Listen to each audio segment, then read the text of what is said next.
With SmartArt, you can present information in a more visual way, using graphics and diagrams instead of regular text. Not only can this add more color and impact to parts of your presentation, it can also help you illustrate ideas that may be difficult to put into words. In this example, I'd like to create a graphic that illustrates the chain of command listed here. One way to do this is to take our existing text and convert it to SmartArt.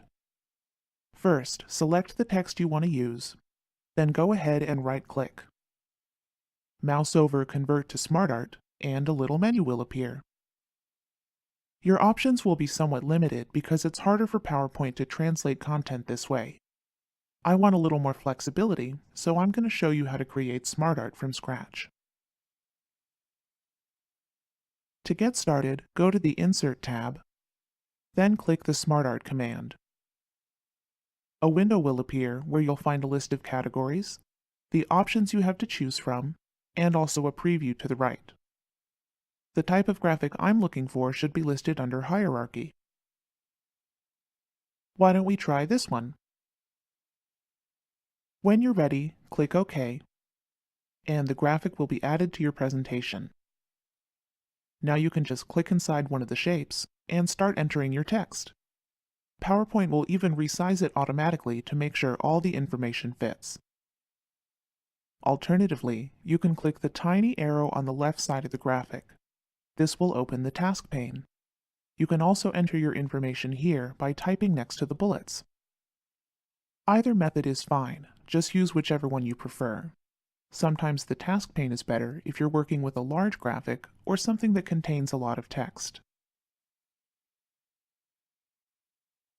Next, I'd like to point out the two tabs that appear anytime you have your SmartArt selected. You can see them up here on the ribbon. We'll take a look at the Design tab first.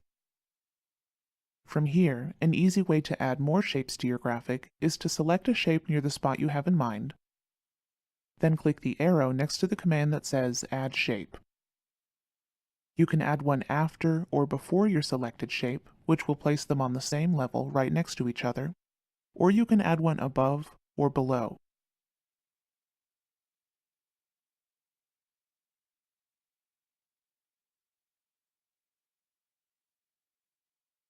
On second thought, I should have placed this one level higher in the chain of command, right below the president. That's okay. We can change the level of any shape using Demote to move it down, or Promote to move it up. You can also adjust your layout from within the task pane. I'll use the same shape to demonstrate. Press the Tab key to demote, then Backspace to promote it again. It's a lot like creating an outline with a multi-level list. You can even add bullets to the list by pressing Enter, which will create another shape in the graphic.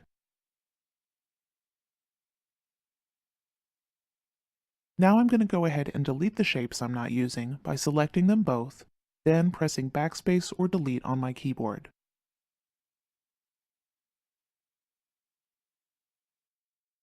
Now my SmartArt is almost done. It's just a little plain. So the next thing I'd like to show you is how to change the look of your graphic using SmartArt styles.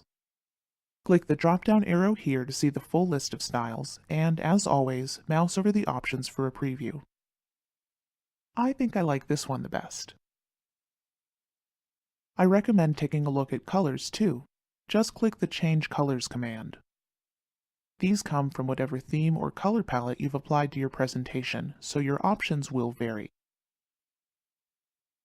Finally, it's never too late to change the layout of your graphic. Your choices can be found in the Layouts group.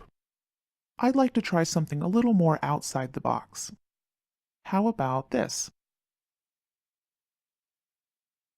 If you prefer to format the graphic yourself, instead of relying on the built-in styles and colors, just switch over to the Format tab. Here you can fine-tune the shapes, change the text properties, and even apply special effects, like a drop shadow. SmartArt makes it easy to present information that's both eye-catching and easy to understand. It's a great way to incorporate more visuals into your presentation, no matter what your skill level is with graphics.